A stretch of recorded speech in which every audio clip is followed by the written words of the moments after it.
Hi, everyone. Thanks for joining us on today's episode of BomaChats. My name is Jed Goldstein. And my name is Machela Satecha. Today, we're very excited to welcome Nomfundo Mputhi to the Boma. She is currently a director at Skyscanner, and she's had many roles and an interesting journey. So I'm very excited for our listeners to have a listen. She has been an entrepreneur. She's been a consultant. She's been in banking. She's worked in strategy at Lyst, and now she's working in the travel industry. I think there's a lot that people can take from her journey from Africa, coming to Europe, and doing all things consumer, tech, and strategy. Sounds great. Let's hear more from Nomfundo. Nom, why don't you start off by telling our guests a little bit about what you're doing, what problems you're solving? Awesome. Yeah, so I did this week start a new job. Wow, congratulations. Congrats. So I'll speak in general terms about what I do, and then as much detail as I can about the new job. But do bear with me because I started on Monday. But yeah, so in general, I work in the strategy space. And now sort of marketing. But I'd say my role and my niche is kind of solving growth problems for platform businesses. So currently I'm the marketing director for hotels at Skyscanner. Skyscanner is a big travel site, global travel site, but based in the UK. We aggregate flights, hotels, cars, across sort of all regions and help our travelers find sort of their best options when they're traveling. But previously I was at Lyst, which is a global fashion platform, similar model as well. So helping to consolidate fashion from around the world, but in that case, sort of helping people find fashion that they love, either at the best price or the best options of it. It's really interesting. And Nomfundo, how did you find yourself in this type of role, and why is this interesting to you? Why have you pursued this path? Well, I'd say firstly, the strategy and problem solving came from my background in consulting. So I always had an interest in business. I started my career in finance, so something totally different. But I had this feeling that, look, I really want to do something entrepreneurial. I'm passionate about business. And I attempted to start an e-commerce company. And this was in South Africa. Very fun experience. It was my first sort of introduction to tech and sort of, I guess, platforms in a way, but e-commerce. But it was quite a challenging experience. I struggled a lot with making business decisions, thinking about strategy, thinking about marketing investment, thinking about, things like our pricing, etc. And after that business didn't succeed, I actually went into consulting because I was like, okay, this will give me that skill set that I was missing when I was running this business. And I really did like in my time in consulting, the working on problems, especially sort of every couple of months, being thrown into a new environment, having to learn quickly, and then sort of solve problems, but also getting to work on the really big picture issues that the C-suite are thinking about. So I found that really exciting. But after sort of 3 to 4 years in consulting, I was working at Bain in Johannesburg. I decided actually I want to be back in the driving seat, working within a business. I really like the tech space, which I didn't have a lot of opportunity to work in at least the consulting firm I was in. And yeah, so I then decided to do my MBA. That's where I connected with, I guess, yourselves. And after the MBA, I found the role at Lyst, and it was a combo of sort of everything that I enjoyed. So it was strategy. I was initially chief of staff, and then I was promoted to strategy director. But the role was strategy, problem solving. I was working with the CEO and the COO when I joined, solving really tough problems, but working within a very cool platform. So this, multi-sided platform where it's a lot of complexity. And I just find those kind of business problems really interesting to solve. Gotcha. And Nomfundo, you dangled in front of us the history of the startup business in South Africa. Can tell us more about what that was? And Yes. Okay. So me and my friend Zama, we started a business called the Kinks Hair. And the inspiration was, it was around the time of, this is now sort of 2013. You had this big wave, just sort of globally, of a natural hair movement amongst Black women.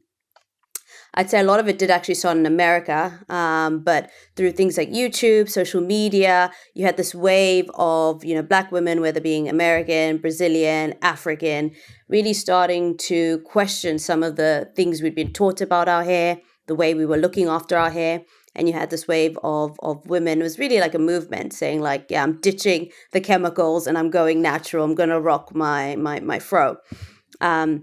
But in that process, what happened was there was a struggle to find products, because now you've totally changed the texture of your hair. You were managing a straight texture. Now your sort of natural afro textured hair. And there was not a lot of products. There was a bit more early development in the US, a bit slower in South Africa. But basically, I'd lived in the UK and I'd started experimenting with products that were available in the UK. But when I'd moved back to South Africa, they weren't there. And me and my friend were like, oh my God, there's an opportunity here, both to start distributing American or British products, which people were demanding in the South African market, but also to have this sort of e-commerce platform where we would then start to champion local products. Yeah, it was really exciting. I can tell you I'd failed, but yeah, I'll let you guys ask the questions. But that was the premise. Yeah, I guess now that you've worked in these, globally in these platforms, at List and Skyscanner, when you look back at your beginnings in e-commerce, what have you learned now that you wish you knew then that would have helped you succeed? Yes.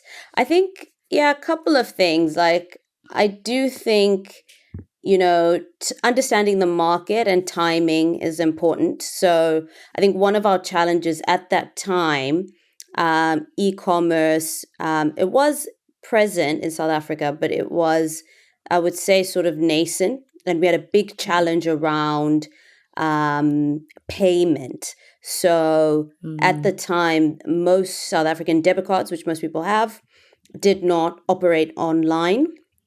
You had to have a check card. Now, and again, check cards are now sort of higher earners tend to have these. I think you need probably a higher credit score or, certain type of bank account. So we were already limited with the people who could transact online.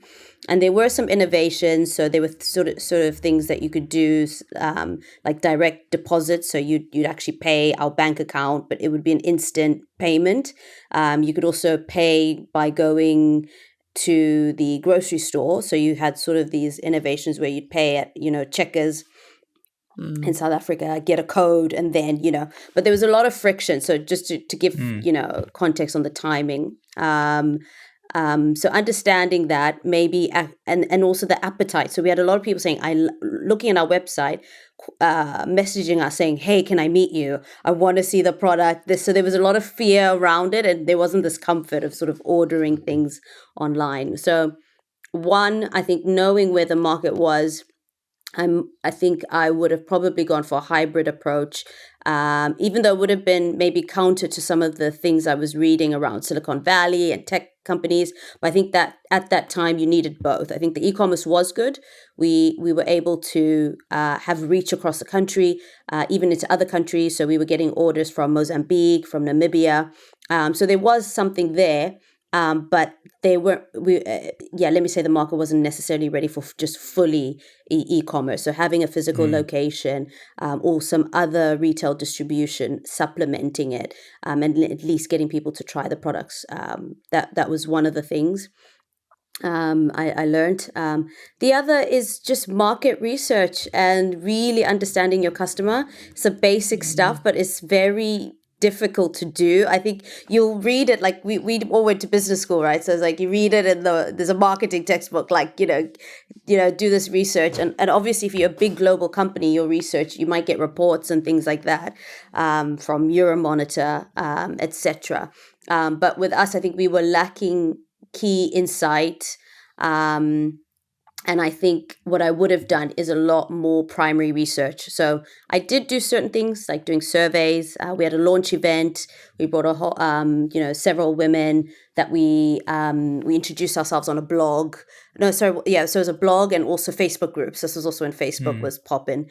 So we found some women in a natural hair group on Facebook, and we had a meeting with them. And so we did try to do some, but I think again, a lot of our insight was at a higher earner, a higher echelon of customers.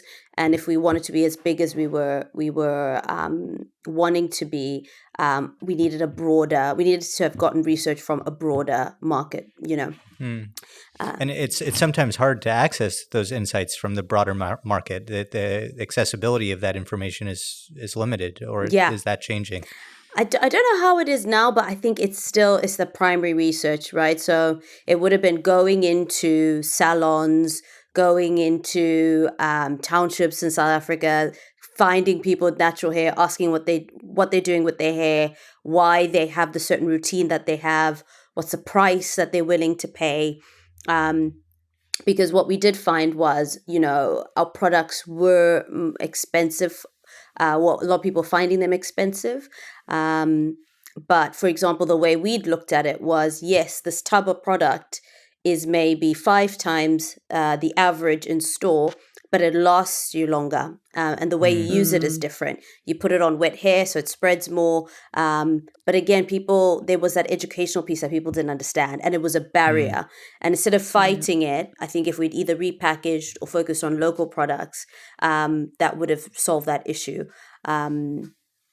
But no, you're right, Jed. I think getting that information in certain pockets and segments is difficult.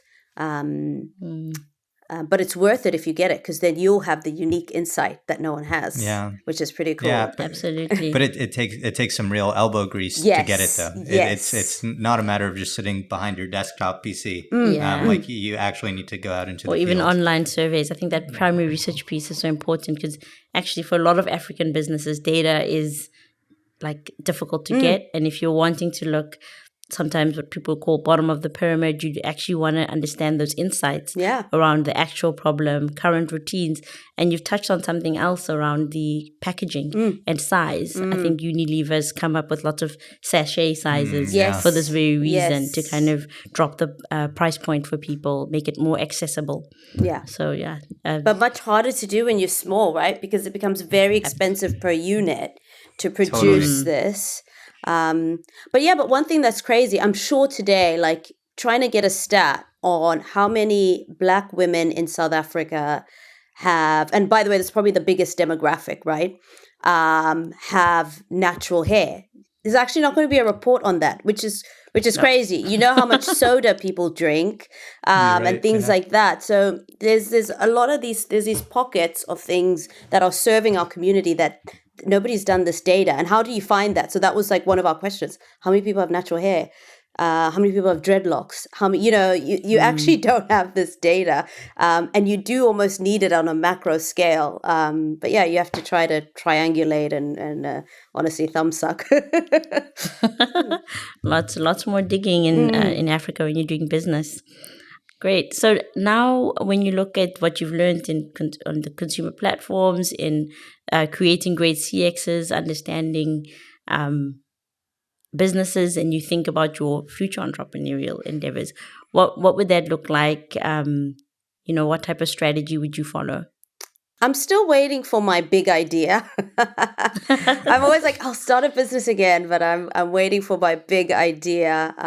Although lately I've been thinking more and more, maybe it doesn't have to be a big idea. You know what I mean? Maybe it could be buying a business. It could be starting something that already exists in an industry that already exists, but doing it well. But I think what interests me is definitely platform models, because you have often a lot of angles and perspectives that you have to think of. So, for example, at List, which was a fashion platform, on one side we've got retailers, and we had very different types of retailers. Some of our retailers were brands, so it could be Balenciaga.com or Nike.com. But other of our retailers were multi-brand retailers, so that could be ASOS, so somebody selling other people's clothes, or on the luxury side, Harrods, department stores. And then you also had marketplaces. So we were a platform, but we also aggregated other platforms. So places like Farfetch, for example. So you've got on this one side your B2B. You're thinking about their problems, that they would pay us a commission for generating sales for them, and we'd have to think about, okay, how do we try and get more value so we can charge them more? What add-ons can we have? How do we get them better traffic? How do we, how could we sell them our data and products? So very, very interesting problems on this side. And then on the other side, you're thinking about your customers. So we've got to, have our own ads, performance marketing, trying to attract customers. And we've got to think about our value proposition. What do they value from us? Is it the comparison of prices? How do we, optimize and optimize? And some of these things sometimes can contradict each other. So so again, it adds this complexity. So yeah, I think that would be the space. I like consumer businesses, so it's very interesting now. I've gone from fashion into travel, which is now totally different. So and I'm like, this is so cool. Really cool industry as well. So I don't know. It could be anything consumer, I think, at this point, right? Because I'm now going to be having experience in two categories or two verticals. I think you've got a great task there at Skyscanner, so don't worry. Yeah, I've got, I guess what would you call it? The guardrails of what would interest me, but I don't know exactly what it would be. Got it.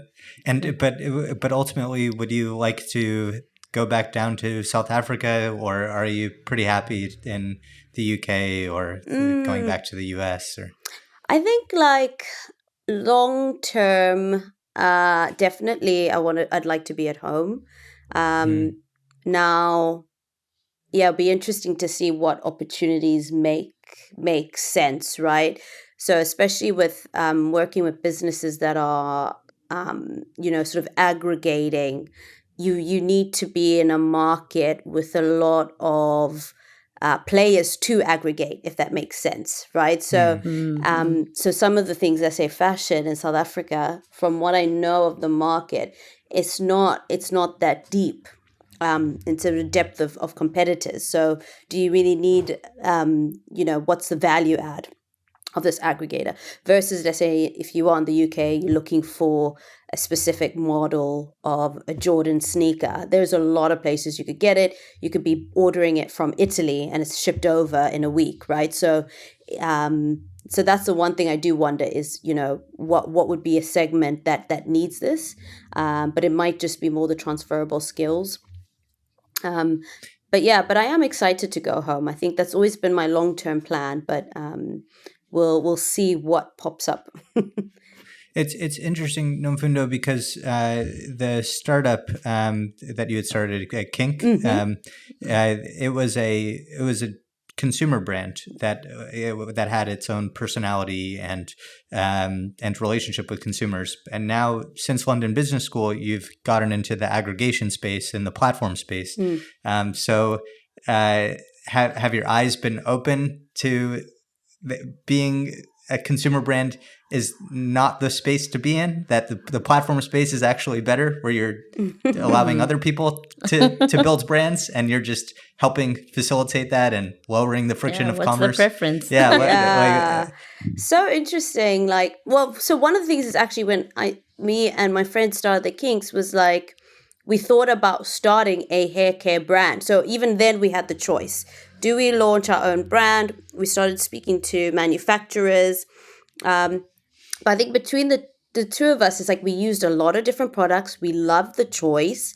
We didn't necessarily have a passion of a direction, right? And very often beauty, because I also worked a lot doing internships in beauty, a brand might have a certain gimmick, right? So you might be based, especially on an ingredient. So you'll be like olive oil, or you had this product, Moroccan oil, Dead Sea mud. Yeah, exactly. Oh, okay, you know. Go skincare. Punching the skin. So I think I just never really had that passion, and you've really got to sell this brand and tell people that this is all you need, when really a lot of these products are interchangeable, and it's quite fun to use different products. So I already had that experience then, being like, I actually more like being that e-commerce platform, allowing people these choices. Now, since going to business school, funny enough, I think the margins are better in the brand space, right? Than being a retailer. So I don't know, if I was following the money, I would start my Mudsea business right now. I could probably charge $1,000 a tub, and for say it's from the Kalahari or something.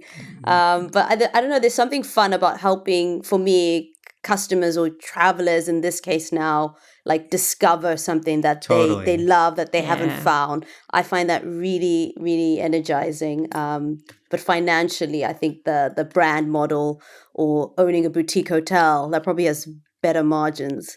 Yeah, actually, as you're speaking about that, I'm also thinking about the opportunity there to be able to actually take African brands, African startups, also to the world using these platforms, or actually showcase some of the wonderful tourism you can do on the continent, just around the world. What are your thoughts on that? Yes, and you know what? I was working on a business plan in business school, which was around this. So, showcasing African beauty products, bringing them to Europe. I think in the end, I wasn't really in a position where I was ready to pursue a business coming out of business school. But there were some challenges around that I couldn't get my head around, especially around the economics of shipping a product, especially beauty products, right, from Africa. The logistics of bringing them here, then that, adds a lot to the pricing. So then I did start to get interested in luxury, because I was like, okay, if it's luxury, then you can sort of justify this cost. But then when I also thought about things like sustainability and shipping, I just couldn't see a way that was really compelling. But you're right, Macha. I think it would be exciting to give people who've created brands, or people who, have ancient recipes and products, and allow them to scale globally. But now that I think about travel, that's a bit different, because tourism, that is the whole purpose. It is about you obviously have local tourism, but a big part is, if you do own a hotel or a tour guide company, is you are expecting or wanting to drum up business internationally. And I do think in terms of travel, there's a lot of untapped opportunity on the continent. And it's interesting because everybody wants somewhere new to go. But the thing is, the new places are hard to get to, right? That's why everybody goes to Spain and Thailand. But it's like, I mean, all I can say is, when you're doing user research, you need feedback on people testing these new locations. I can avail myself. That's amazing. I'd love to be part of that research. Yes. Nomfundo, I remember when I was in a class at business school, I think it was a marketing class, and they were talking about the travel industry, and they were saying that the time and the time at which a traveler is most happy about traveling is in the planning stage. That it's as they're putting together the trip, and that's probably gives more satisfaction to the user than the actual trip itself. Does Skyscanner? I know you're only on day 3 there, but I guess the customer experience in that case for Skyscanner, this aggregator platform company, is so critical in that sense, because this might be the most cherished part of the entire transaction of that travel experience. That's so interesting, because Yeah, I wonder what it is about human nature. I guess it's that anticipation, the dreaming. It's a bit like buying a lotto ticket. You know, as you buying the dreaming of what you do with it. So yeah, I think we are at a critical stage of people's travel journey, right? So we have one piece where we can help inspire people. So one of the stats I saw is, majority of people coming on, starting their sessions on Skyscanner don't even have a destination in mind, have maybe a rough idea of when they want to travel or not. So a lot of people are coming to sites like ours looking for inspiration on destinations before they even get to the point where they're now sort of browsing and looking for flights, looking for hotels. So I think it's exciting piece that we are a part of. But I think there's a lot more that the industry can do, because I think on one hand, thinking about your trip, getting inspired and getting excited is really energizing for travelers. But then the process of actually booking your trip is usually horrendous for people, right? Like people and Skyscanner now has an ad where we're sort of saying with the number one travel hack, but where we've done interviews with travelers and basically see that they have to have like 10 tabs open. They're putting their laptops or their browsers in private mode, or trying to get an Android because they know that if they use their iPhone, the prices. So everyone there's this whole thing of people are often spending a week trying to book, trying to find the perfect flights and not get ripped off. You want a hotel, maybe you see it's cheap on this one site, but you don't know if it's real, if it's dodgy. So a lot of people have a lot of stress in that process, so you've got the dreaming and the inspired, and then now the booking, which is often not enjoyable. And then of course, then eventually you get the trip, which is amazing, But I think there's this great opportunity in that, in the booking your trip, where we can try, and I think we are in a very good space as Skyscanner to be that trusted partner. So it only needs to be one stop where you find your flights, your hotel, your cars. But yeah, there's a long way to go, I think, because that booking.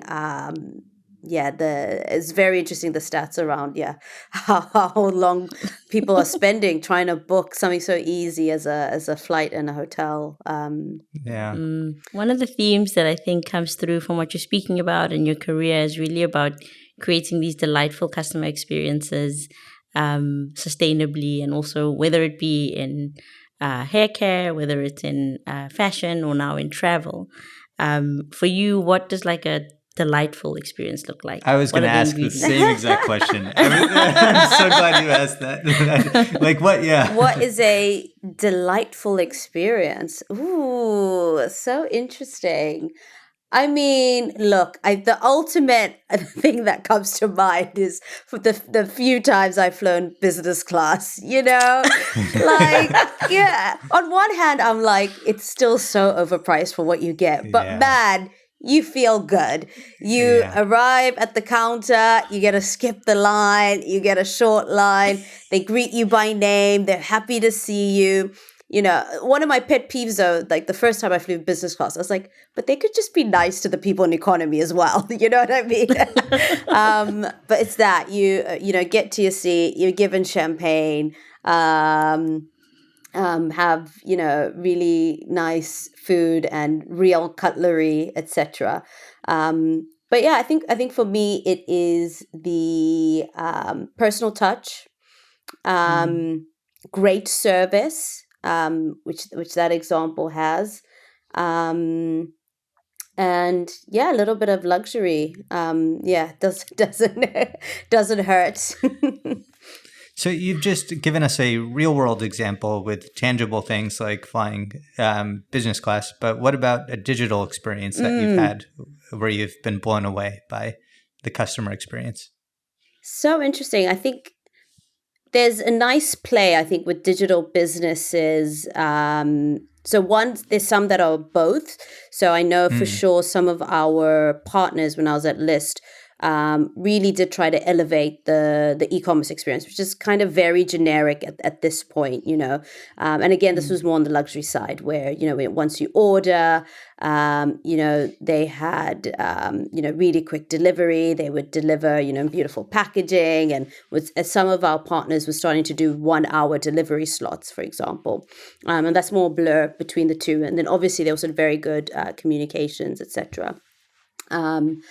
But yeah, in terms of just a purely digital experience, I mean, one of the things now I'm going to sound like a drinking the Kool-Aid, but one of the things I did really like was I was a user of Skyscanner before I joined, was sort of having a very easy interface to use. So again, it's that simplicity, it's that care. I was a really big fan of their feature highlighting sustainability, so showing this is a low emission flight versus others. So that was one thing that stood out to me in a space where, a lot of these sites can start to look the same and they had something a bit different. And then in terms of that personalized, which is what I was talking about in the business class, sort of where they greet you by name and etc. and give you a personalized menu, I would say some of the sort of music apps, Spotify, they've done that well, right? Where you sort of every time when I open the app versus my cousin or my friends, it's a totally different app, right? And different experience. And yeah, you feel delighted actually to open it up and say, "Ooh, what's there? What's on my daily mix? Or what am I being recommended?" But yeah, I think it gets harder to do it digitally, and it gets harder to sort of stand out, right? Because even when you do introduce something new, people can copy it. But yeah, helps us stay on our feet. Yeah. It does. Given what you've shared, actually, you've got me thinking a little bit about omnichannel, both experiences and also shopping. What are your thoughts on trends there, or on how that can be leveraged actually as a differentiator? Yeah, I think it's important. I think there was initially a time when, so when I'm thinking when that example of starting the Kinks, where e-commerce was the disruptor, and it was like the stores are going to be dead. This is now it, and it was kind of uncool to talk about shops. But I think at a certain point there's a pivot, and I remember in the MBA being, I got to do 4 months at NYU. So I was in New York.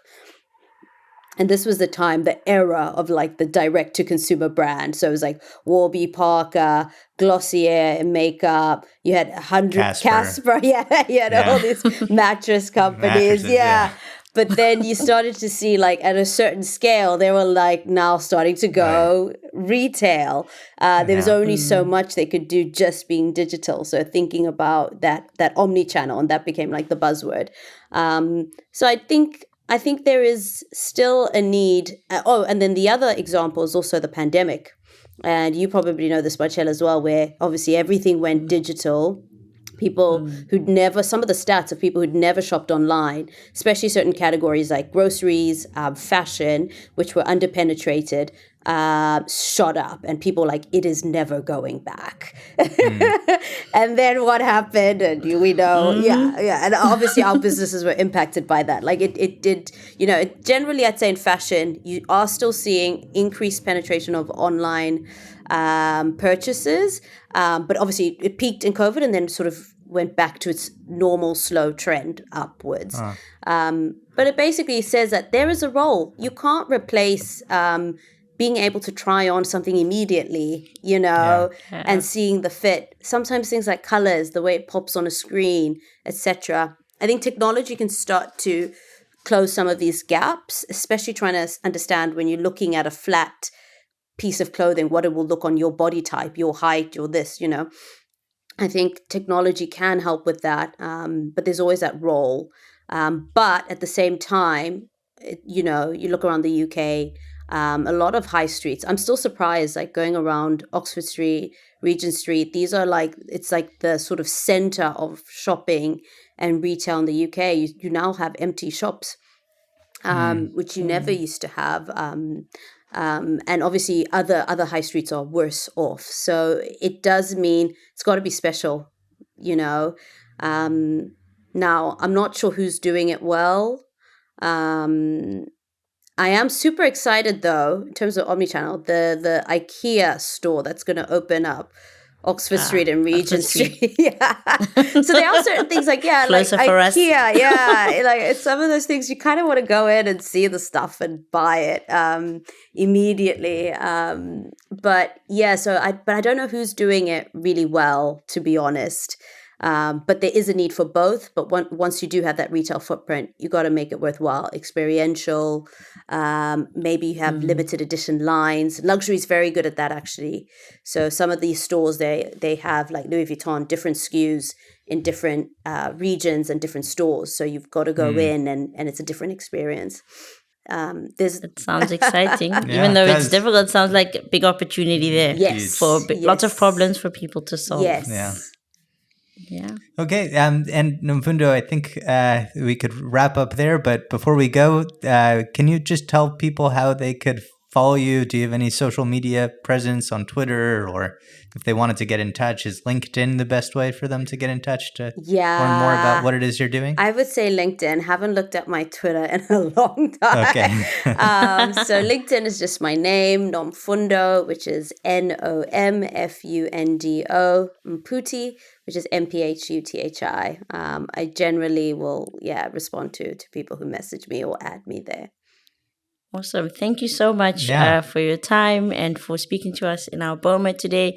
Really exciting to listen to an African aboard, doing really exciting things to actually build fantastic consumer and customer experiences that will hopefully help consumers in Africa and everywhere in the world. Yeah. Yes. Thank you, Nomfundo. Wonderful talking to you. Great talking Thanks, to you Nom. both.